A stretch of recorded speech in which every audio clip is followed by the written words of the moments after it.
Olá, pessoal do Café com Leitura e você. Vamos terminando, creio eu, ainda o passo número 10. Quando a ação cerebral foi estimulada por um ou mais dos 10 estímulos mentais, seu efeito é o de elevar o indivíduo muito acima do horizonte do pensamento comum, permitindo-lhe uma visão de distância, escopo e qualidade de pensamentos fora do alcance do plano inferior que costuma ocupar quando imerso na solução de problemas de negócios e rotina profissional. Ao ser elevado a esse nível mais alto de pensamento por qualquer forma de estímulo mental, o indivíduo ocupa relativamente a mesma posição que aquele que num avião ascendeu a alturas que lhe permitem ver sobre e além da linha do horizonte que lhe limita a visão em terra. Além disso, enquanto se acha nesse plano elevado de pensamento, o indivíduo não está embaraçado ou atado por nenhum estímulo que circunscreva ou limite sua visão enquanto luta com os problemas de ganhar as 3 necessidades básicas de alimentação, vestuário e abrigo.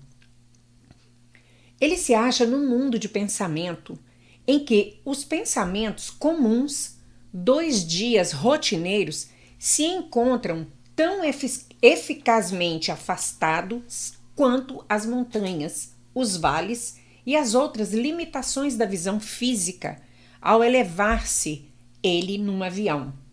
No plano elevado de pensamento, a faculdade mental criadora tem absoluta liberdade de ação. O caminho está aberto para o funcionamento do sexto sentido. Torna-se receptivo a ideias que, em nenhuma outra circunstância, poderiam chegar a alcançar o indivíduo. O sexto sentido é a faculdade que marca a diferença entre o gênio e o indivíduo comum. A voz interior. A faculdade criadora se torna mais alerta e receptiva aos fatores que se originam fora do subconsciente. Quanto mais essa faculdade é usada e quanto menos o indivíduo nela confia, exigindo-lhe impulsos de pensamento. Essa faculdade só pode ser cultivada e desenvolvida pelo uso. Aquilo que se conhece por consciência opera inteiramente através da faculdade do sexto sentido.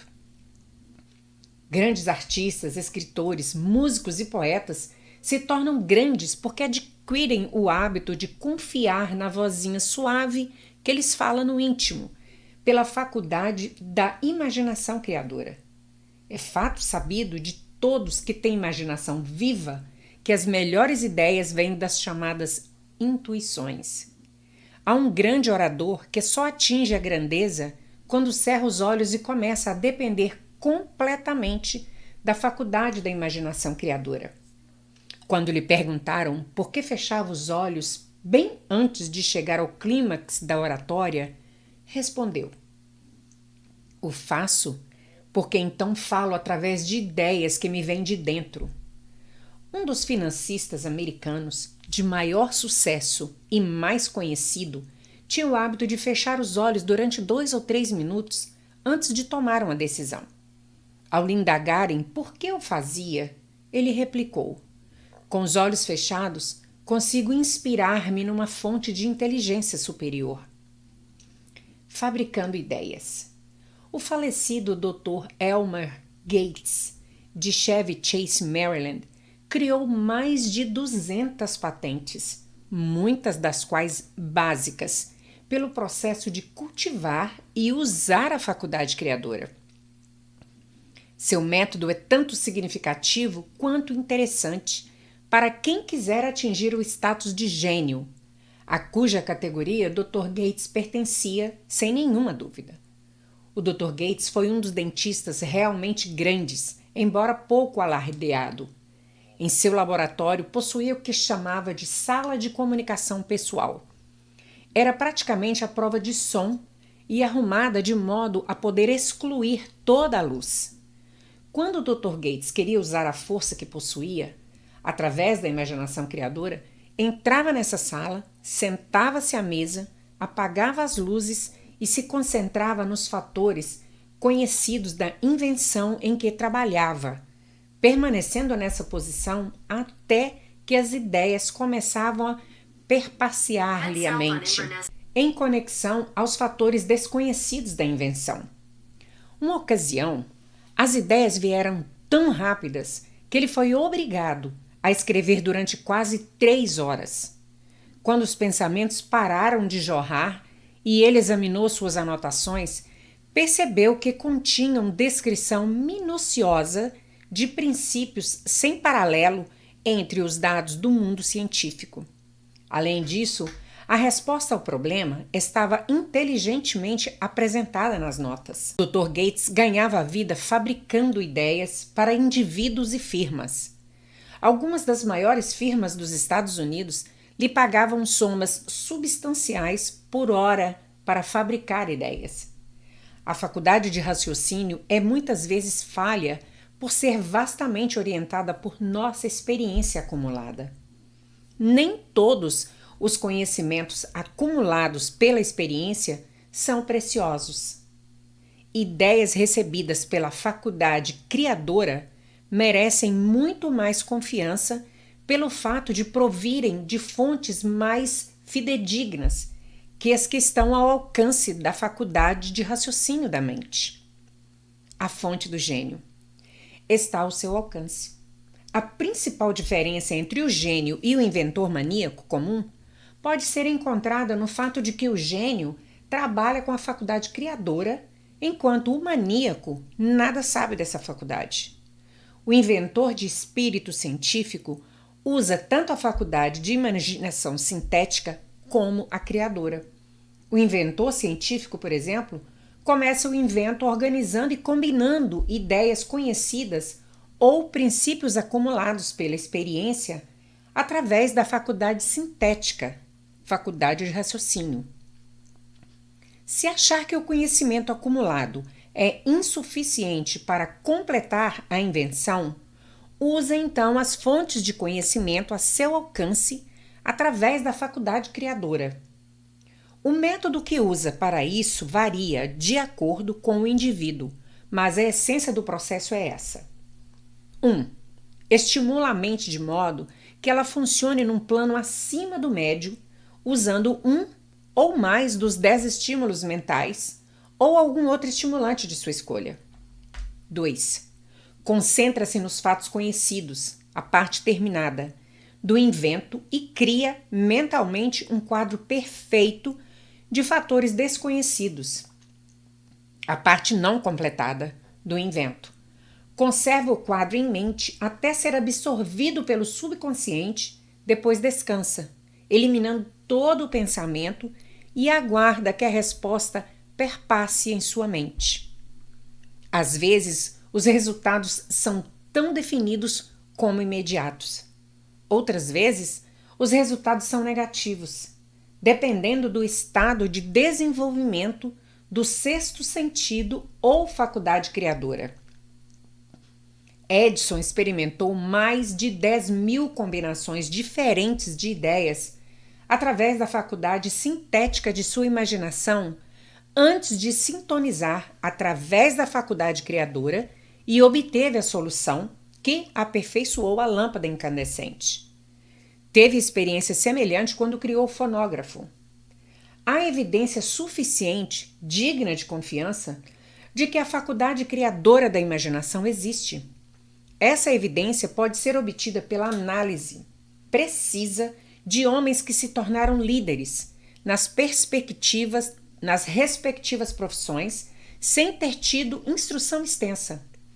Lincoln foi exemplo notável de grande líder, que alcançou grandeza pela descoberta e uso da faculdade da imaginação criadora. Descobriu e começou a usar essa faculdade como resultado do estímulo amoroso que sentiu ao conhecer Anne Rutledge, afirmação do mais alto significado em conexão com o estudo da fonte do gênio. Energia sexual transmutada. As páginas da história estão repletas dos feitos de grandes líderes, cujas realizações podem ser diretamente relacionadas à influência de mulheres, que despertam as faculdades mentais criadoras pelo estímulo do desejo sexual. Napoleão Bonaparte foi um deles. Quando inspirado por Josefina, sua primeira mulher, ele era irresistível e invencível. Quando o bom senso ou a faculdade de raciocínio o induziram a pôr Josefina de lado, começou o declínio. A derrota e a ilha de Santa Helena não estavam muito distantes. Se o permitisse o bom gosto, poderíamos mencionar facilmente dezenas de homens, conhecidos pelo povo americano, que alcançaram grandes alturas em matéria de realizações sob a influência estimulante das esposas, destruindo-se quando dinheiro e poder lhe subiam à cabeça e abandonavam a antiga esposa por uma nova. Napoleão não foi o único homem a descobrir que a influência sexual de fonte certa é mais poderosa que qualquer substituto de conveniência que possa ser criado pela simples razão. A mente humana responde ao estímulo. Entre os maiores, os mais poderosos estímulos está o impulso sexual. Quando dominada e transmutada, essa força arrasadora é capaz de elevar os homens à esfera mais alta do pensamento, que lhes possibilita vencer as fontes de preocupações e aborrecimentos triviais que lhes cobrem o caminho no plano inferior.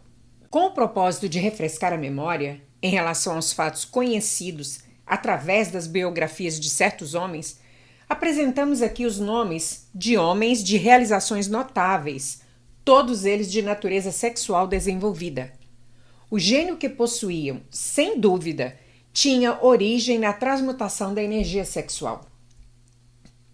George Washington, Napoleão Bonaparte, William Shakespeare, Abraham Lincoln, Ralph Waldo, Emerson, Robert Burns, Thomas Jefferson, Elbert Hubbard, Albert Gary, Woodrow Wilson, John Patterson, Andrew Jackson, Enrico Caruso.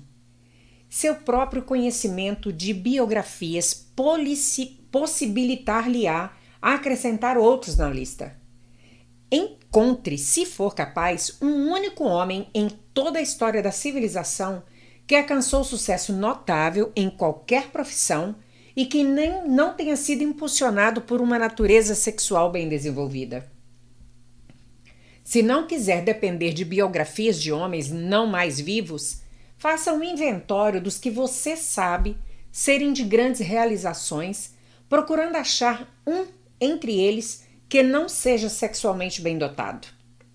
Energia sexual é a energia criadora de todos os gênios. Nunca houve, nem haverá jamais grande líder, construtor ou artista a quem falte a força propulsora do sexo. Certamente ninguém interpretará errado essas afirmações, entendendo que todos os sexualmente fortes sejam gênios. O homem só atinge o status de gênio quando e se estimular a mente de modo a reunir as forças a seu dispor pela faculdade criadora da imaginação. O principal entre os estímulos capazes de produzir esse avanço é a energia sexual. A simples posse da energia não é suficiente para produzir o gênio. A energia deve ser transmutada de desejo de contato físico em outra forma de desejo e ação, antes de elevar alguém à capacidade de gênio. Longe de se tornarem gênios pelo grande desejo sexual, a maioria dos homens se degrada por incompreensão e uso errado dessa grande força ao status dos animais inferiores. Perde-se muita energia sexual. Descobri pela análise de mais de 25 mil pessoas que os homens que alcançam sucesso de maneira notável raramente o conseguem antes dos 40 anos e, com mais frequência, só acertam um passo verdadeiramente depois de passarem dos 50. Esse fato causou tanto assombro que me induziu ao seu estudo com maior cuidado. O estudo revelou o fato de que a razão principal do sucesso dos homens não começar antes dos 40 e 50 anos é a tendência que manifestam em dissipar as energias por excessos na expressão física da emoção sexual. A maioria dos homens nunca aprende que o impulso sexual tem outras possibilidades que transcendem muito em importância o da simples expressão física. A maioria dos que fazem tal descoberta fazem-no depois de ter perdido muitos anos, num período em que a energia sexual está no auge, antes da idade de 45 a 50 anos. A isso se seguem, geralmente, realizações dignas de nota. As vidas de homens até os 40 anos, e às vezes bem além disso, refletem a contínua dissipação de energias que poderiam ter sido canalizadas com muito maior proveito em outros setores. As emoções melhores e mais poderosas são impensadamente dissipadas aos 4 ventos. Desse hábito masculino nasceu a expressão dissipar-se numa vida de desatinos.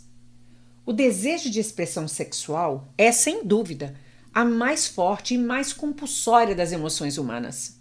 Por essa mesma razão, o desejo, quando controlado e transmutado em ação, que não seja a da expressão física, pode levar até grandes realizações.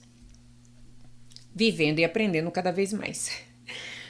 Vou ficando por aqui, pessoal. Nos vemos no próximo vídeo. Espero que no próximo vídeo a gente já possa terminar esse capítulo, esse passo número 10, porque ele é um tanto quanto grande, né? Ok, se você que está me ouvindo ainda não está inscrito neste canal, por favor, faça-o agora e clica no sininho para você ser notificado todas as vezes que a gente subir um novo capítulo. Até mais!